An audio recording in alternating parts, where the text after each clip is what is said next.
Hello guys, আসসালামু আলাইকুম। তো প্রতিদিনের মতো আজকে নতুন একটা ব্লগ নিয়ে চলে আসলাম।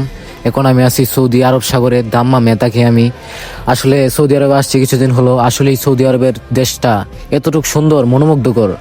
আল্লাহ তাআলার দেশ, আমাদের শেষ নবী হযরত মুহাম্মদ সাল্লাল্লাহু আলাইহি সাল্লামের দেশ আসলে অনেক সুন্দর। নবী রাসূল গণের দেশ, অনেক বরকত আছে এই দেশে। আমাদের নবী হযরত মুহাম্মদ সাল্লাল্লাহু আলাইহি সাল্লাম, সে আমাদের আদর্শ। তার দেখানো পথে আমরা চলাফেরা করি। ইসলাম হচ্ছে শান্তির ধর্ম। এই ধর্মের চেয়ে শান্তির ধর্ম কোনো ধর্মই নেই। আমি নিজেকে অনেক ভাগ্যবান মনে করি, কেননা আমি হযরত মুহাম্মদ সাল্লাল্লাহু আলাইহি সাল্লামের উম্মত এবং তার দেশে আমি আসতে পারছি। ইনশাআল্লাহ আমিও একদিন মক্কা যাব, মদিনা যাব, হযরত মুহাম্মদ সাল্লাল্লাহু আলাইহি সাল্লামের কবর জিয়ারত করে আসব এবং সেই সব কিছু দেখে আসবো যেই সব কিছু আমাদের নবী হযরত মুহাম্মদ সাল্লাল্লাহু আলাইহি সাল্লাম থাকাকালীন হয়েছিল। আল্লাহ শুধু আমার না, এই পৃথিবীর সকলের ইচ্ছাগুলো পূরণ করুন, যেন একবারের জন্য হলেও এই সৌদি আরবের মক্কাতে আসতে পারে।